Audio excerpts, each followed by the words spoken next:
आपल्या देशातील प्रत्येक युवक सर्वार्थानं सक्षम आहे। या युवा शक्तीची ऊर्जा सकारात्मक कार्यासाठी वापरणं काळाची गरज असल्याचं प्रतिपादन प्रसिद्ध साहित्यिक व व्याख्याते डॉक्टर संजय कळमकर यांनी केले।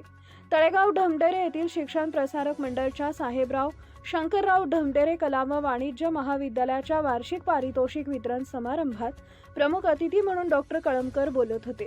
शिक्षण प्रसारक मंडळ आणि विद्या सहकारी बँकेचे विद्यमान संचालक महेश बापू ढमढेरे समारंभाच्या अध्यक्षस्थानी होते। शिक्षण प्रसारक मंडळचे मानद सचिव अरविंद दादा ढमढेरे, उपाध्यक्ष श्रीकांत सातपुते, ज्येष्ठ संचालक विजय ढमढेरे, महाविद्यालयाचे प्राचार्य डॉक्टर अर्जुन मुसमाडे, विद्यार्थी विकास मंडळचे अधिकारी डॉक्टर रवींद्र भगत आदी या प्रसंगी उपस्थित होते। डॉक्टर कळमकर पुढे म्हणाले, आजच्या परिस्थितीत सर्वत्र इंटरनेट आणि कृत्रिम बुद्धिमत्तेचा बोलबाला सुरू आहे। मात्र आपण सर्व सोशल मीडियाच्या प्रचंड आहारी गेलो आहोत। त्यामुळे जगणं हरवत चाललेल्या समाज व्यवस्थेला वेळीच सावरणं अत्यंत गरजेचं असल्याचं डॉक्टर कळमकर म्हणाले।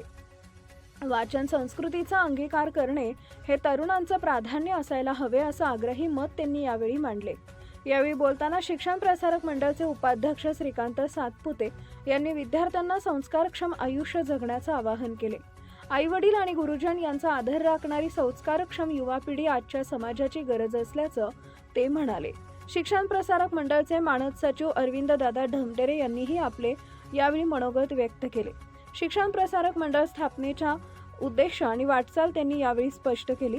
महाविद्यालयाचे प्राचार्य आणि सावित्रीबाई फुले पुणे विद्यापीठाचे भूगोल मंडळाचे अभ्यासक अध्यक्ष डॉक्टर अर्जुन मुसमाडे यांनी स्वागत आणि प्रास्ताविक केले।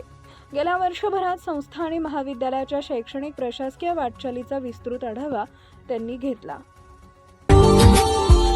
Subscribe now and press the bell icon. Never miss an update.